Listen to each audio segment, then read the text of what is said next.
Graças a Deus, irmãos, boa noite a todos. Quero convidar você nesse momento, você na sua casa, onde estiver assistindo essa aula, a ficar de pé. Vamos dar continuidade à nossa matéria Batalha Espiritual do curso de Maturidade no Espírito. Que o Senhor possa abençoar a sua vida, que o Senhor possa falar no seu coração nessa noite. Amém? Fique de pé onde você estiver. Pai de amor, nós te agradecemos, te pedimos nesse momento, nessa noite, que o Senhor venha falar conosco, que o Senhor venha ministrar os nossos corações, que o Senhor venha liberar, Senhor, a tua porção sobre as nossas vidas. Queremos, Pai, em nome do Senhor Jesus, que te pedir que o Senhor venha nos dar o espírito de revelação e de sabedoria, para que possamos compreender a tua vontade, o teu querer, em nome do Senhor Jesus. Amém, irmãos? Dando continuidade ao nosso curso de maturidade, 10ª matéria, a matéria fala Batalha Espiritual. E semana passada nós estávamos falando sobre já que precisamos entender que estamos numa guerra, que temos uma posição, que a nossa vitória depende se entendemos qual a posição que nós estamos no Senhor. E qual é essa posição? Que nós podemos descansar nele, porque nele já vencemos todas as coisas. Em Cristo Jesus, como a palavra mesmo diz, nós somos mais do que vencedores. Hoje, dando início e continuidade à nossa matéria, nós vamos falar sobre, encerrando essa matéria hoje também, vamos começando falando sobre o nosso inimigo, amém? Precisamos conhecer o nosso inimigo. Então,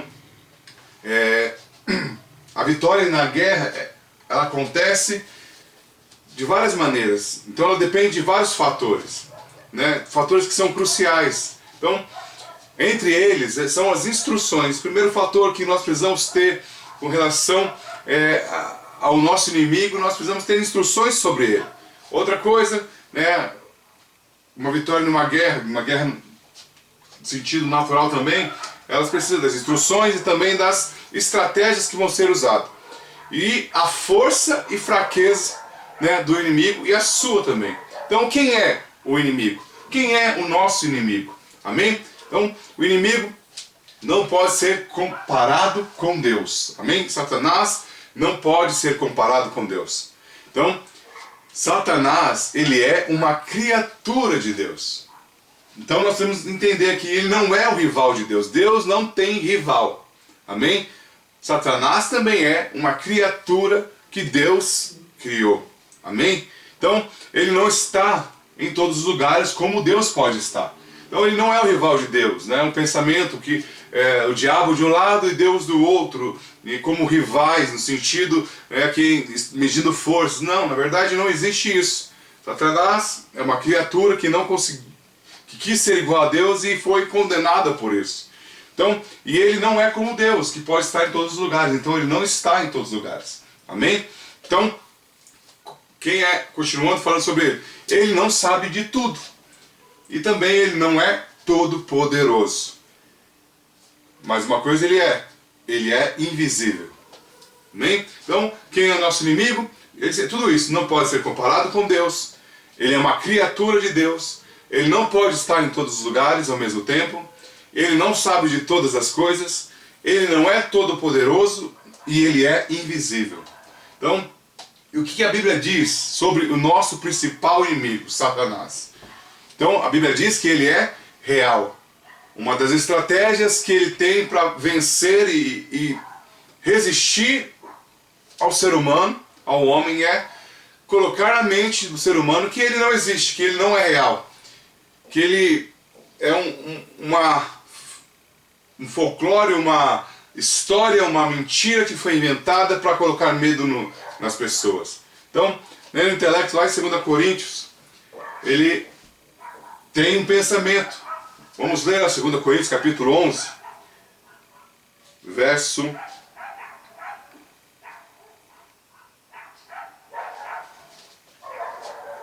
3.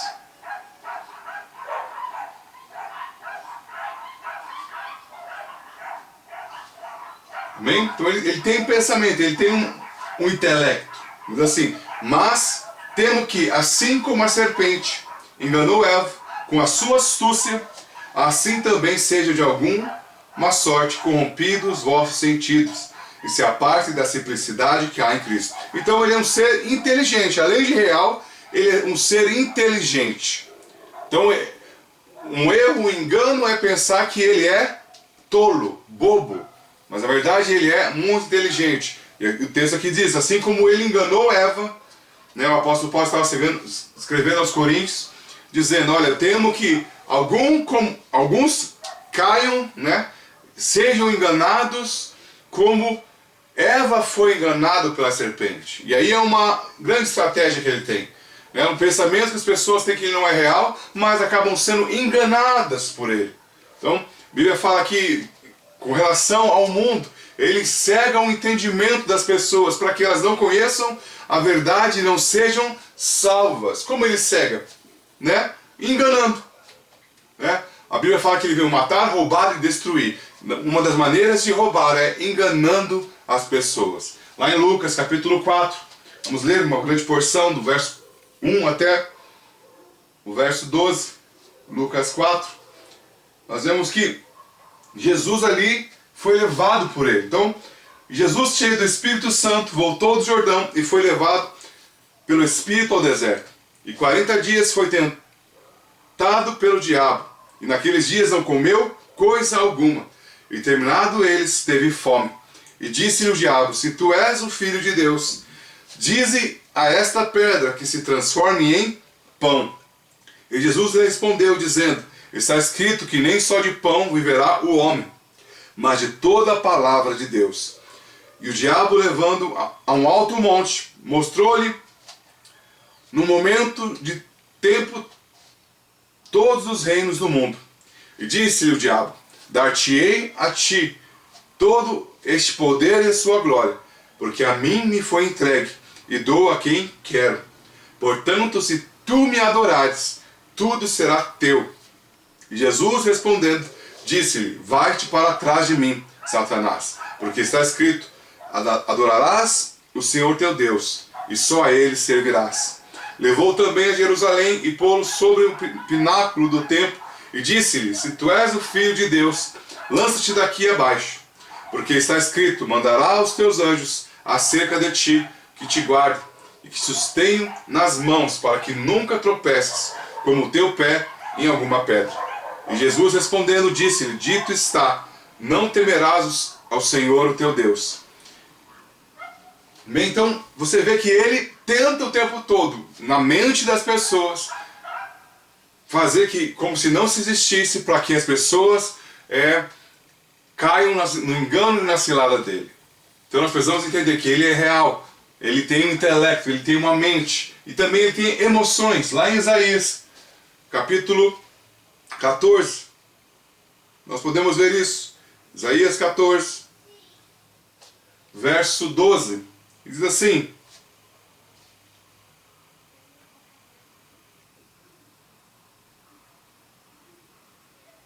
como caíste desde o céu, o Lúcifer, filho da alva, como foste cortado por terra, tu que derribavas as nações. E tu que dizias no teu coração, eu subirei ao céu, acima das estrelas de Deus, e exaltarei o meu trono. E no monte da congregação me assentarei, aos lados do norte. Subirei sobre as alturas das nuvens, e serei semelhante ao Altíssimo. E contudo, levado serás ao inferno, ao mais profundo do abismo. Os que te virem te contemplarão, considerar-te-ão e dirão, é este o homem que fazia estremecer a terra, que fazia tremer os reinos, que punha o mundo como o deserto e assolava as suas cidades, quem não abria a casa dos seus cativos? Então nós vemos que ele tinha também emoções e também tem a sua vontade. Lá em Lucas capítulo 4, nós podemos ver que Satanás, nosso inimigo, além de o intelecto, ele tinha as suas emoções e também nós vemos que ele tem vontade. Em Lucas capítulo 4, verso 3, diz assim, disse-lhe o diabo, se tu és o Filho de Deus, diz essa pedra que transforma em pão. E Jesus lhe respondeu dizendo, está escrito que nem só de pão viverá o homem, mas de toda a palavra de Deus. E o diabo, levando-o a um alto monte, mostrou-lhe no momento de tempo todos os reinos do mundo. E disse-lhe o diabo, dar-te-ei a ti todo esse poder e a sua glória, porque a mim me foi entregue, e dou a quem quero. Portanto, se tu me adorares, tudo será teu. E Jesus respondendo disse-lhe, vai-te para trás de mim, Satanás, porque está escrito, adorarás o Senhor teu Deus, e só a Ele servirás. Levou-o também a Jerusalém e pô-lo sobre o pináculo do templo, e disse-lhe, se tu és o Filho de Deus, lança-te daqui para baixo. Então nós vemos que ele é um ser dotado de intelecto, de emoções e de vontade. Lá em Ezequiel 28, no verso 12 ao 17 diz, Filho do homem, levanta uma lamentação contra o rei de Tiro, e diz-lhe, assim diz o Senhor teu Deus, tu és o sinete da perfeição. Está falando sobre Satanás aqui, cheio de sabedoria e formosura. Estavas no Éden, jardim de Deus, de todas as pedras preciosas te cobrias, o sárdio, o topázio, o diamante, o berilo, o ônix, o jaspe, a safira, o carbúnculo, a esmeralda. De ouro se fizeram os engastes e os ornamentos no dia em que foste criado. Foram eles preparados. Tu eras querubim da guarda, ungido, e te estabeleci, permanecias no monte santo de Deus, no brilho das pedras andavas. Perfeito eras os teus caminhos, desde o dia em que foste criado, até que se achou iniquidade em ti. Na multiplicação do teu comércio se encheu o teu interior de violência e pecaste, pelo que te lancei profanado fora do monte de Deus e te farei permanecer, ó querubim da guarda, em meio ao brilho das pedras. Elevou-se o teu coração por causa da tua formosura, como peixe a tua sabedoria por causa do teu resplendor. Lancei-te por terra, diante dos reis te pus, para que te contemple. Então nós vemos que esse é o nosso inimigo, né, que foi criado com formosura, com perfeição, e caiu por conta do orgulho, por conta da soberba que subiu ao coração. Ele foi lançado, né, para fora do reino de Deus, fora da presença de Deus. Então, a Bíblia diz que ele é essa pessoa. Então, ele é real, ele foi criado e não nascido. Então, nós vemos isso lá no verso 13 e 15 de Ezequiel. Então, outra coisa que precisamos entender é que ele foi criado e não nascido, não nasceu. Deus o criou, então ele é uma criatura de Deus. Então, ele é um anjo da classe dos querubins, ou seja, da mais elevada nível. Então ele era um dos querubins que andavam na presença de Deus. Ele estava e esteve no Éden, estava no santo monte de Deus. Então Satanás é real por todas essas coisas. Então vemos que também, além de tudo isso, nós podemos encontrar na Bíblia vários nomes que representam ele. Primeiro, Satanás, né? Que o segundo, diabo, dragão, maligno, Beelzebul, serpente. Então, todos esses nomes são relacionados a ele. Toda vez que você vê na Bíblia, né, esses nomes relacionados estão falando da mesma pessoa, Satanás, o nosso inimigo. Outro exemplo, príncipe deste mundo, está falando e apontando para ele. Adversário, príncipe dos demônios, príncipe das potestades do ar, o Deus deste século. Então todos esses nomes, você vê aqui, são inúmeros nomes, tudo relacionado a ele. Todas as vezes que você vê na Bíblia, né, está falando sobre ele ainda, o acusador dos irmãos. Então, nós vemos na Bíblia todos esses nomes. Quando você vê na Bíblia esses nomes, né, o espírito da desobediência, o enganador do mundo todo, Abaddon ou Apolion, o pai da mentira, o rei dos demônios, o tentador. E aí continua, Lúcifer, um arcanjo que ele era. Amém? Então, vemos tudo isso, que ele foi uma criatura, que ele é dotado de entendimento, emoções e vontade, né? Tem vários, na Bíblia ele é descrito por vários nomes, e nós precisamos entender e apontar que isso, ele era um anjo, um querubim, que foi criado por Deus, que andava na presença de Deus, mas por conta de querer ser igual a Deus, ele caiu. Lá em 2 Tessalonicenses, capítulo 2, verso 3, diz assim: ninguém de nenhum modo vos engane, porque isso não acontecerá, sem que primeiro venha a apostasia, e seja revelado o homem da iniquidade, o filho da perdição, o qual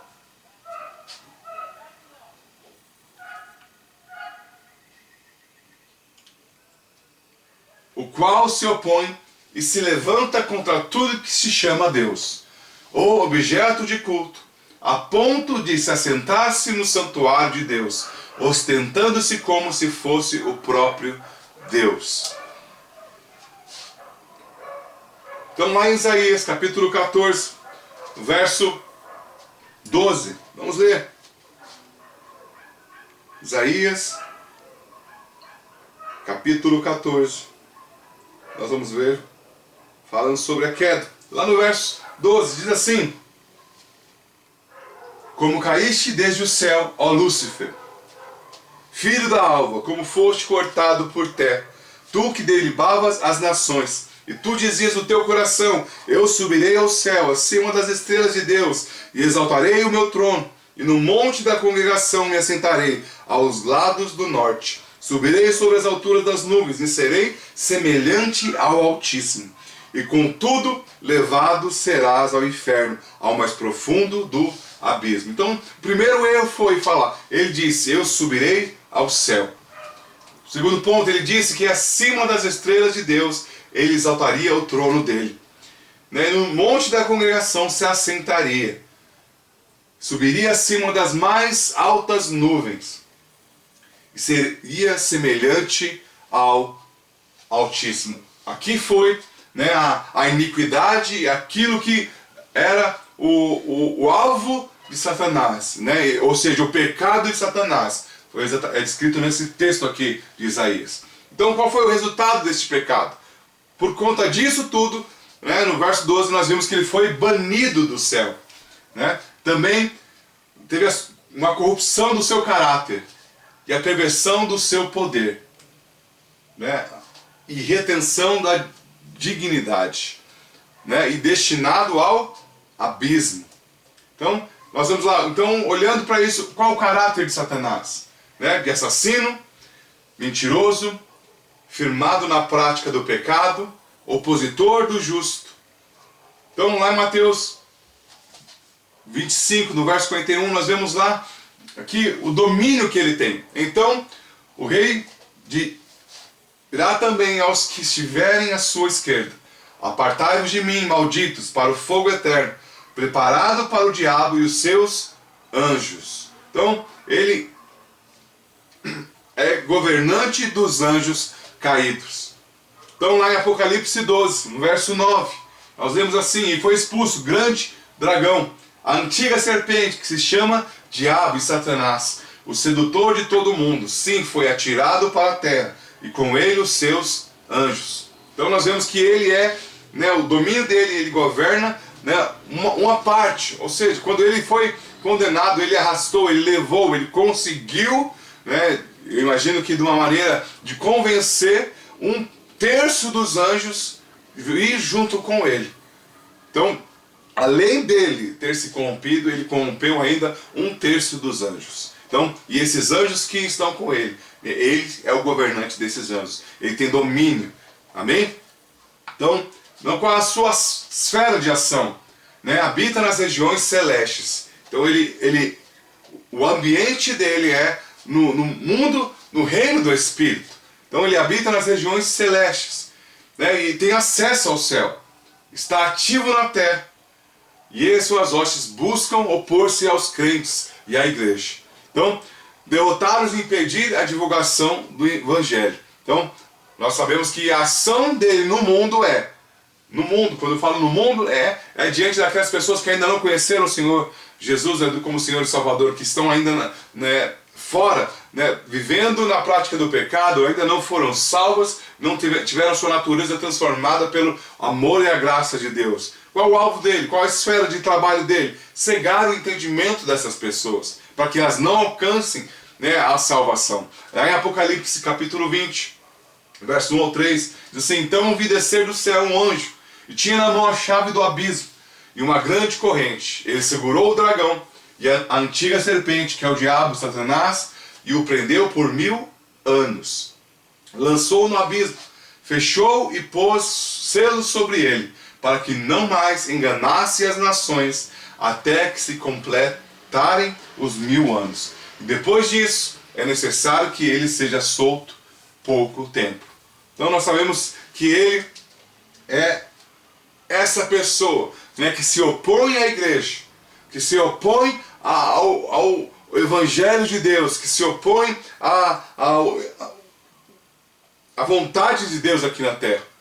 Quando o Senhor Jesus ensinou seus discípulos a orar, uma das coisas que se encontra na oração do Pai Nosso é para que pedimos que a vontade do Pai seja feita aqui na terra, assim como ela é feita no céu.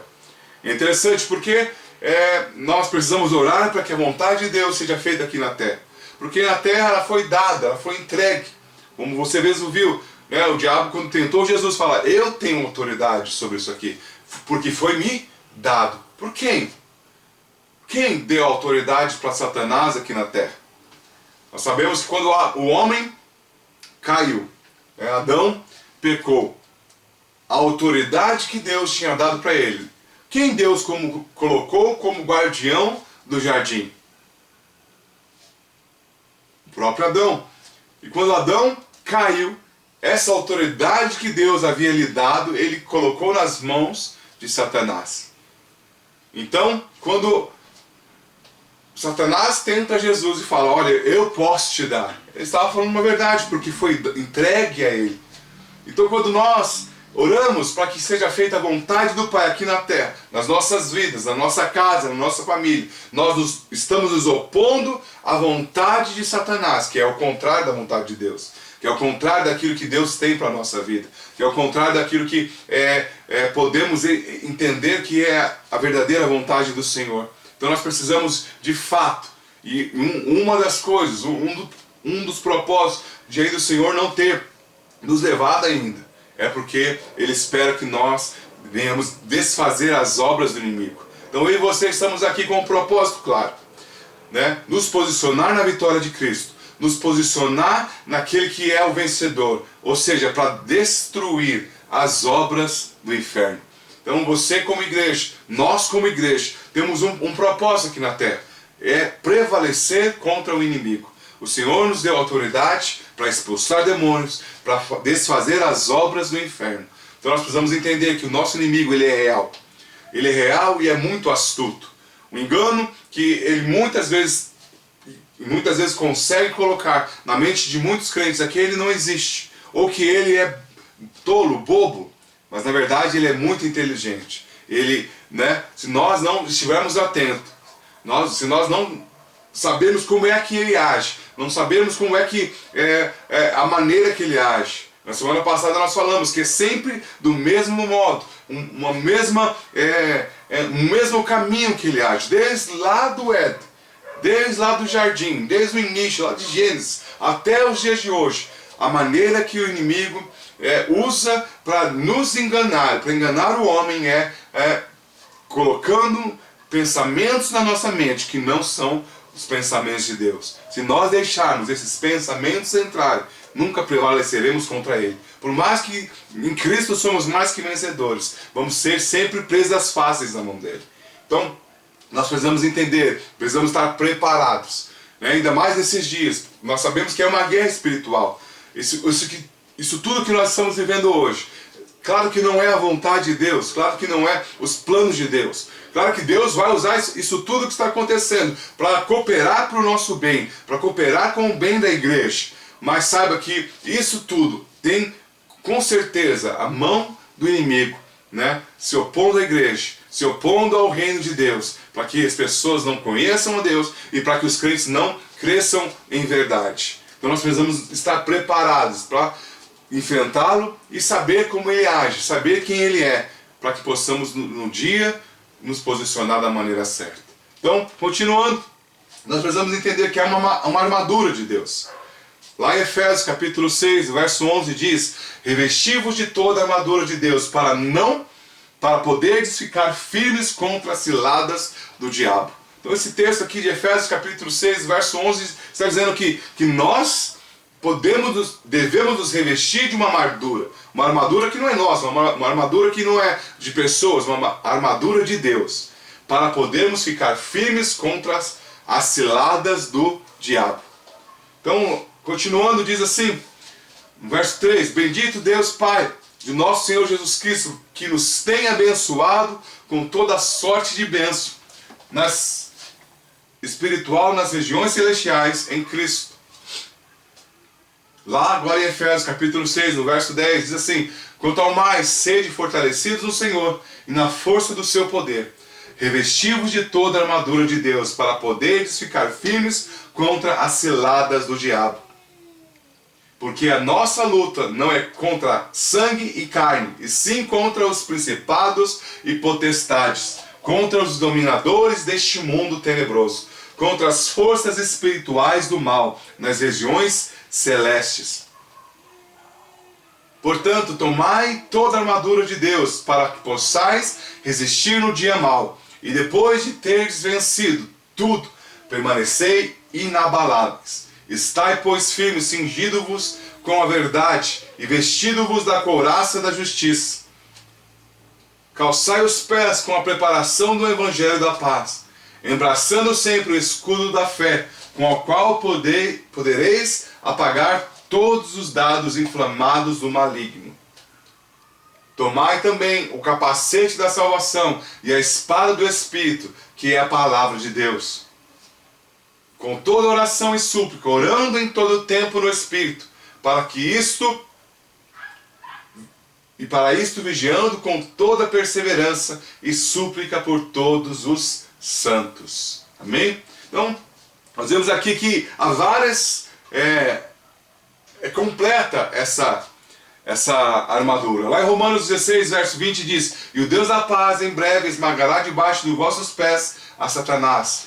A graça de nosso Senhor Jesus seja convosco. Então nós vamos falar um pouco aqui sobre os itens da armadura de Deus. Então vamos falar primeiro sobre o cinto da verdade. Amém? Então é a verdade que nos dá firmeza. Então o cinto é onde, né, nós sentimos toda a força. Né? O cinto de uma armadura, né, aqui tem um desenho, mas não é muito mais isso. Era onde a pessoa ficava, como posso dizer, quando ela colocava aquilo, ela sentia uma firmeza. Não sei se você já viu, né, pessoas que fazem... competem, na verdade, ou fazem musculação e tem que levantar muito peso, que elas usam um cinto bem grande que cobre a coluna. Por que essas pessoas usam um cinto que não é comum, é um cinto maior? Para dar sustentação, para elas ficarem firmes. Então, o cinto da verdade é que nos fortalece. O que é a verdade? A palavra de Deus.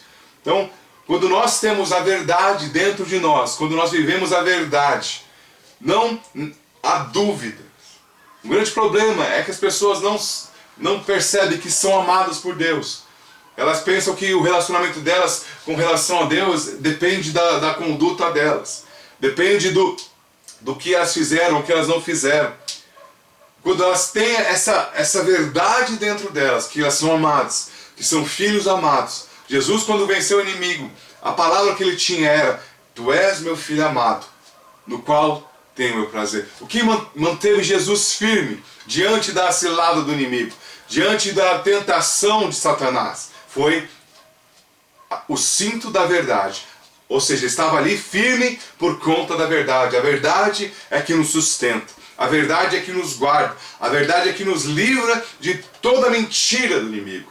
Quando nós conhecemos a verdade, não há como ele nos enganar. Quando nós temos convicção, quando nós temos entendimento sobre a verdade sobre nós, sobre aquilo que nós somos, sobre aquilo que de fato eu e você somos em Deus. Quando nós entendemos que o que eu sou, o que a Bíblia diz que eu sou, o que eu tenho, o que a Bíblia diz que eu tenho, o que eu posso, o que a Bíblia diz que eu posso, quando eu tenho um entendimento dessa verdade, dessas verdades, O diabo pode lançar os seus dardos, ele pode tentar, mas eu vou permanecer firme. Por quê? Eu estou sustentado pela verdade.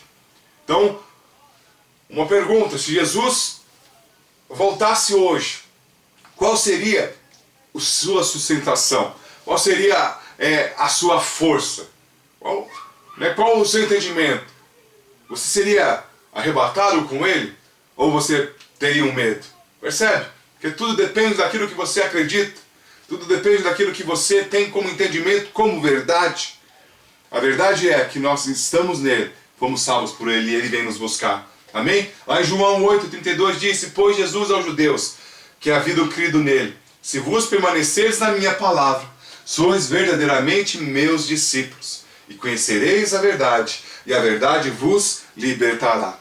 Muitas pessoas vivem no medo, vivem na insegurança porque não conhecem a verdade. Se algum medo está controlando a nossa vida, se alguma dúvida está controlando os nossos pensamentos, sabe?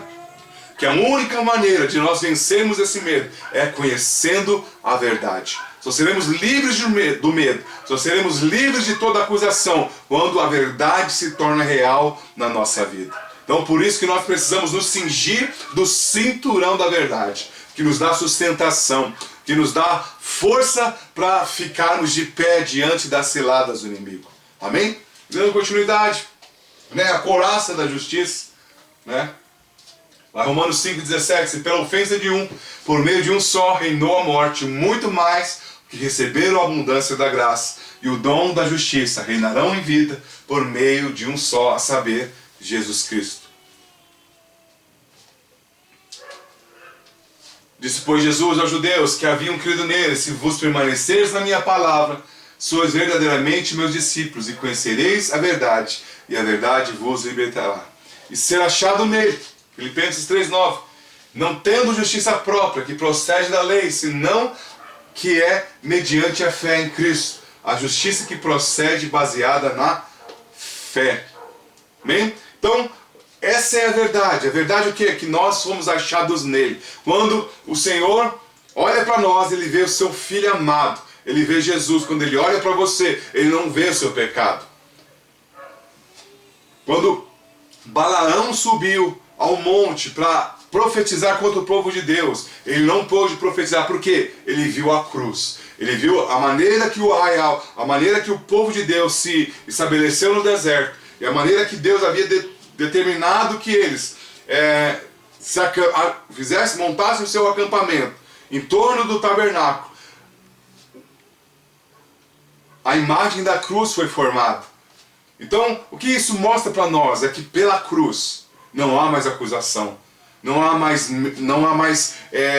ira de Deus sobre a nossa vida, porque Jesus já levou sobre ele. Então, quando nós somos achados nele, então essa é a verdade é que você está em Cristo, você foi enxertado em Cristo, nós somos ramos da videira, Cristo é a videira e nós somos seus ramos. Se nós entendemos isso, que a nossa justiça não procede da lei, mas a nossa justiça procede de Cristo, nós somos justificados pela fé. Nossa justiça procede de Deus, é uma justiça superior, é uma justiça algo muito mais nobre. Olha, poderia uma pessoa tentar de todas as maneiras cumprir os mandamentos, ela se tornaria um religioso bem estimado, bem reconhecido, mas saiba, seria uma justiça que procedia de lei, procedia do homem. Mas a minha e a sua justiça não procede de homens, não procede da lei, ela procede de Cristo. Então, mediante o que? A nossa fé nele. Amém? Um outro item da armadura de Deus é calçando os pés do Evangelho. O que significa isso? De nós temos que ser aqueles que anunciam o Evangelho. Lá em Filipenses capítulo 4, verso 6, não andeis ansiosos de coisa alguma, em tudo, porém, sejam conhecidas diante de Deus as suas petições pela oração e pela súplica, com ações de graça. Lá em João 14, 27, diz, deixo-vos a paz, a minha paz vos dou. Não vos dou como o mundo dá.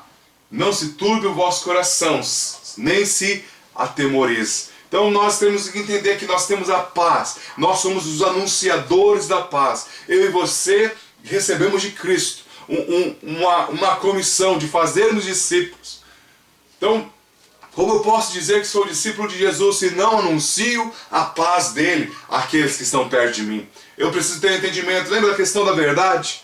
O grande problema é que o inimigo coloca pensamentos que nós não somos capazes de evangelizar, que a nossa vida não está perfeita, ou não está em condições, ou não temos condições de falar do amor e trazer a paz que nós recebemos de Cristo para outras pessoas. E aí nós achamos que é outra pessoa, é responsabilidade de outro. Do fulano que conhece mais a Bíblia, do ciclano que tem mais tempo de convertido. Não. O entendimento é que nós recebemos algo que temos que dar.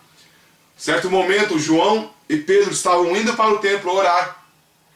E um morador, um pedinte pediu uma moeda para eles. E Pedro levantou e falou: olha, não tenho ouro nem prata, mas o que eu tenho, te dou.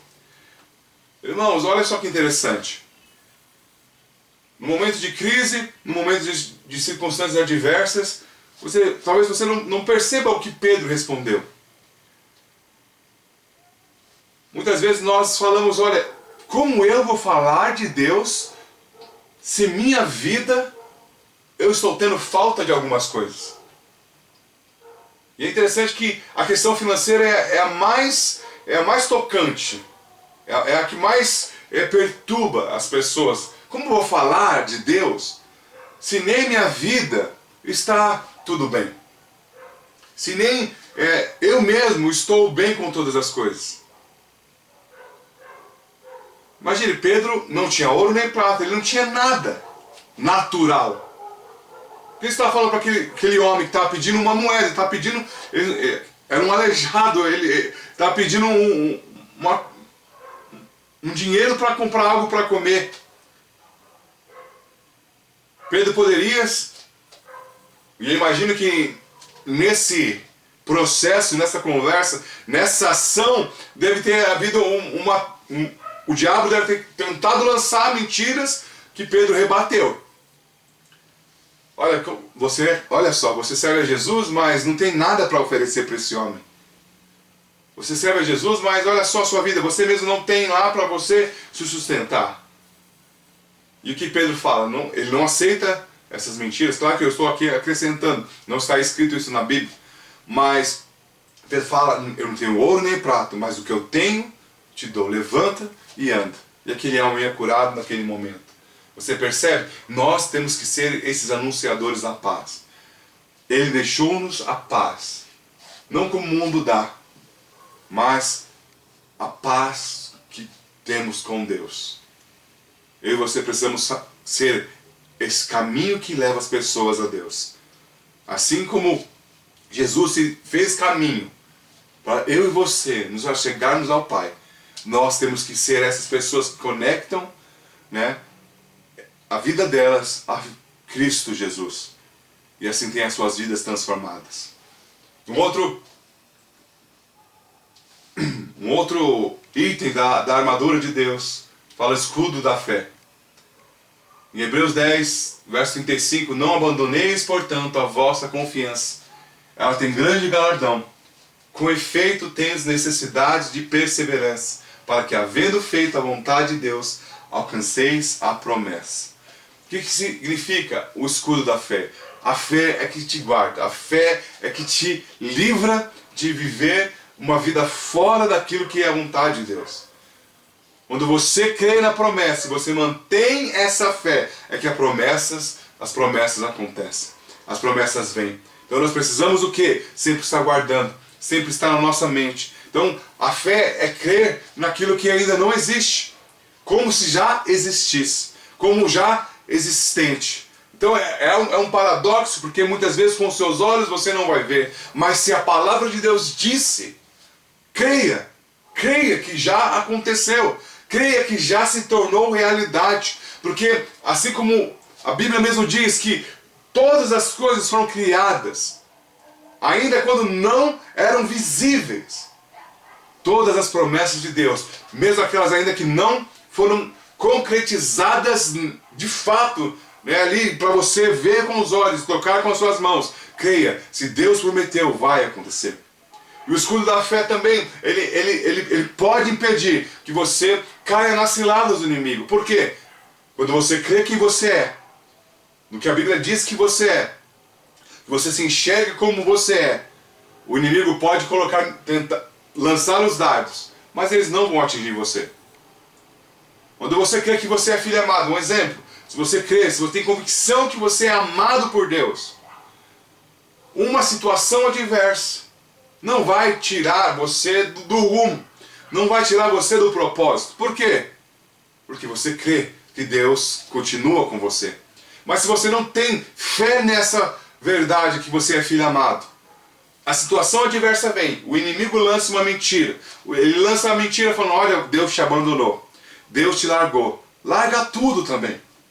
Deixa todas as coisas para trás. E se você não tem como verdade, não tem a fé necessária para permanecer, perseverar, o que vai acontecer? Você vai sair perdendo, você vai ser derrotado naquele momento.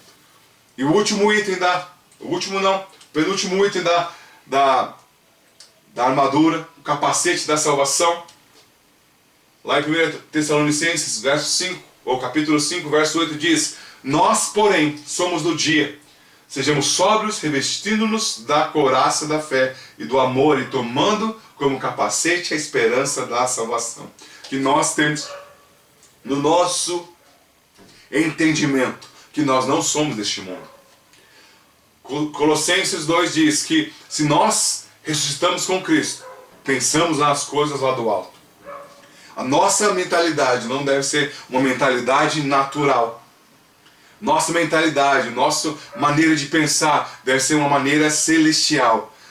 Nós devemos sempre procurar enxergar como Deus enxerga as coisas. Enxergar e entender. Quando falamos do capacete da salvação, é que nós fomos tirados das trevas e fomos transportados para o reino do Filho do seu amor. Nós não somos mais deste mundo. Nós não fazemos mais parte deste mundo. Vivemos neste mundo ainda, mas nós não temos parte neste mundo. Não somos mais daqui. Então a nossa esperança, a nossa vida não se baseia em preceitos naturais. Então, o mundo inteiro hoje, né, o lema, a tonante do mundo hoje é medo, insegurança, incerteza. Mas, para aqueles que não são deste mundo, que foram salvos, que foram tirados deste mundo, a nossa tonante, a nossa caminhada, a nossa vivência é de fé. É diferente, é de ousadia, é de entender que mesmo no tempo de caos nós podemos ver o mover de Deus. Saber que um grande avivamento está sendo manifestado, vai se manifestar ainda cada vez mais, por conta que Deus está agindo poderosamente em nome do Senhor Jesus. E o último item, né, da armadura de Deus, né, a espada que é a palavra, a espada do Espírito. Hebreus 4, verso 12 diz, porque a palavra de Deus é viva e eficaz, e mais cortante do que qualquer espada de dois gumes, e penetra até o ponto de dividir alma e espírito, juntas e medulas, e é apta para discernir os pensamentos, propósitos do coração. Então nós temos que ter na nossa boca a palavra de Deus. Nosso coração deve estar cheio da palavra de Deus. Por isso que é tão importante nós conhecermos a palavra de Deus. Nós agora falamos, né, que quando nós conhecemos a verdade, nós podemos ser livres. Mas além de conhecermos a verdade e sermos livres, nós podemos, através da palavra, libertar os cativos. Lá em Apocalipse 12, verso 11, diz assim, eles o venceram por causa do sangue do Cordeiro e por causa da palavra do testemunho que deram. Então nós temos que entender isso, que dessa maneira que nós vencemos o inimigo. Né, se revestindo de toda a armadura de Deus, se revestindo, né, da autoridade do Senhor. Um outro ponto que nós precisamos entender é a oração no Espírito Santo. Lá, Efésios 6,18, que também tem a ver com a espada do Espírito. orando em todo o tempo no Espírito, para isto, vigiando com toda perseverança e súplica por todos os santos. Onde estamos orando no Espírito, conseguimos discernir e desfazer as obras do inimigo. 1 Coríntios, capítulo 14, verso 14, diz assim: porque se orar em outra língua, o meu espírito ora de fato, mas a minha mente fica infrutífera. Então nós temos que ter esse entendimento. Isaías 28, no verso 11, diz: pelo que por lábios gaguejantes e por língua estranha falará o Senhor a este povo, a qual ele diz: este é o descanso, dai descanso ao cansado, e este refrigério, mas não quiseram ouvir. Amém? Está travando aqui o bichinho.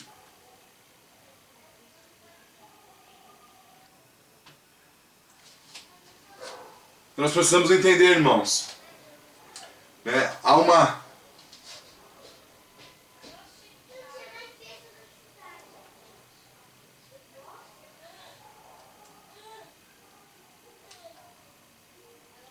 um entendimento que nós precisamos ter clareza qual é a vontade do Senhor. Lá em Daniel capítulo 5, no verso 25 ao 29, diz assim: esta, pois, é a escritura que se traçou, Mene, Mene, Tekel e Parsim. E esta é a interpretação daquilo. Mene, contou Deus o teu reino e deu cabo dele. Tekel, passando foste na balança e achado em falta. Perez, dividido foi o teu reino e dado aos medos e aos persas. E então mandou Belsazar que vestissem Daniel de púrpura e lhe pusessem cadeia de ouro ao pescoço e proclamassem que passaria a ser o terceiro no governo do seu reino.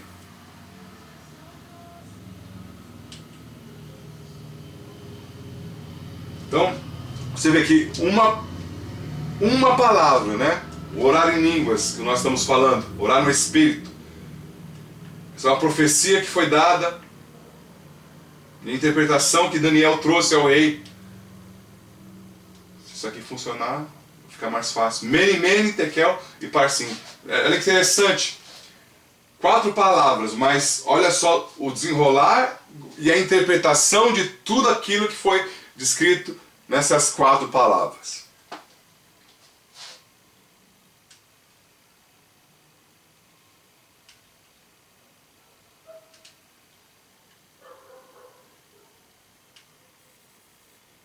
Então, o significado de apenas uma palavra. Mene.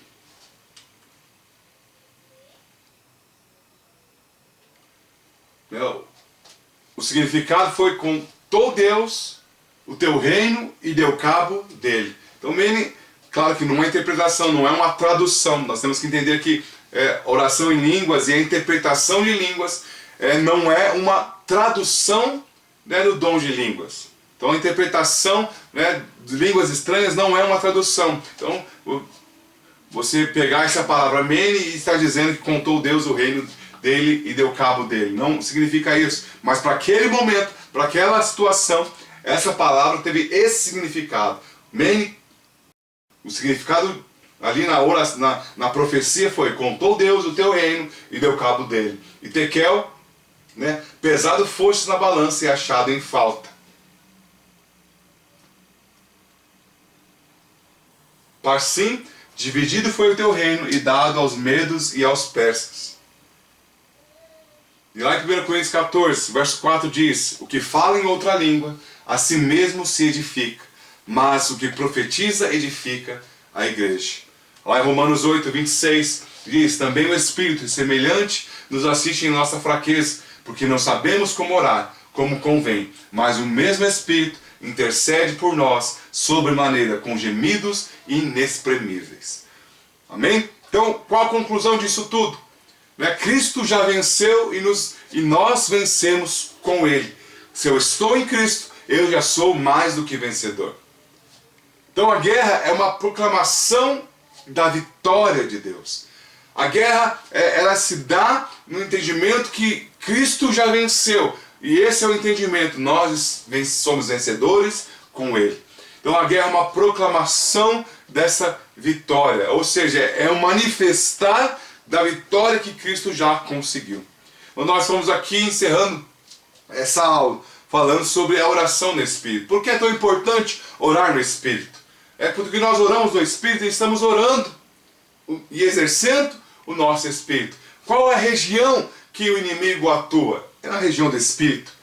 É claro que ele se manifesta, né, através das pessoas que estão ali, né, controladas por ele, ou nas situações, mas aonde ele vive, o ambiente, a esfera, a atmosfera onde o inimigo reside, é a região do Espírito.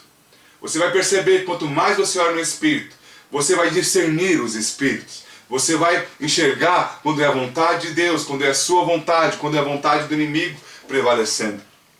Né? Eu lembro uma seguinte situação, que minha família estava indo, né, no monte para orar. Estávamos todos dentro de uma Kombi e estava assim, bancos, a Kombi, e nós estávamos na estrada. E eu lembro que nós estávamos cantando louvor dentro da Kombi e de repente um sentimento que eu senti, né? Começa um sentimento, ora em línguas, e eu comecei a orar em línguas. E passado alguns instantes, aquela Kombi estourou, né, no meio da estrada. Graças a Deus o motorista conseguiu parar no acostamento, mas percebe uma coisa, uma guerra estava acontecendo, o inimigo que estava tramando contra ali as nossas vidas. E aí quando descemos, falando, você sentiu vontade de orar no Espírito? E aí percebeu que a maioria das pessoas que estavam ali foram levadas pelo Espírito a orar em Espírito, para interceder, para prevalecer, para resistir ao inimigo. Então, quando nós oramos em Espírito, nós conseguimos discernir, é como interceptar, né, a ação do inimigo. Quando você ora em línguas, não estou falando que é em todo o tempo, mas muitas vezes quando você ora em línguas, você começa a fluir, você começa a andar. Quando você começa a exercer seu Espírito, você vai ser levado para orar por situações que você não estava pensando.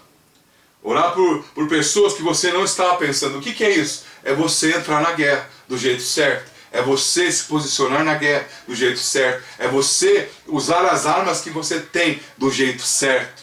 Quando nós então oramos em línguas, e eu quero desafiar você, ao final dessa aula, a você ter um tempo de oração em línguas, né? Mas que você faça isso um hábito diário. É interessante como nós temos hábitos que são bons, não estou dizendo que são ruins, que são necessários, mas tem hábitos que deveríamos ter, que são mais importantes até que esses hábitos que nós temos e nós não praticamos. Um exemplo, ninguém sai de casa sem lavar o rosto, pelo menos, ou escovar os dentes. Acorda, né, desperta, né, alguns têm o hábito de tomar banho de manhã ou tomar banho à noite, mas penteia o cabelo, quem tem cabelo ainda, né, não é o meu caso, mas saem de casa, trocam de roupa, é um hábito, se tornou um hábito. Por quê? Você se preocupa com a sua imagem natural. Você não quer ver, né, as irmãs não querem ver sair na rua com o cabelo do jeito que acordam. Penteiam, né, algumas até fazem chapinha, né, usam maquiagem, colocam uma roupa melhor. Mas por quê? É um hábito. Você está preocupado com o seu questão natural, com a imagem natural. Mas você percebe que tem uma questão espiritual que nós deveríamos estar atentos, que deveríamos estar vigilantes, que deveríamos ter todos os dias, antes de sair de casa, antes de fazer qualquer coisa. Ter um tempo de oração, um tempo de enchimento do Espírito, para discernir as coisas do Espírito. Você percebe que as duas coisas, não estou dizendo para você parar de fazer uma ou outra, mas uma é importante, mas tem uma que é muito mais importante que muitas vezes nós estamos negligenciando. Então que o Senhor possa te abençoar, que o Senhor possa abrir os seus olhos, que o Senhor possa mostrar a você que essa guerra é real, que o nosso inimigo é real, que nós precisamos nos posicionar.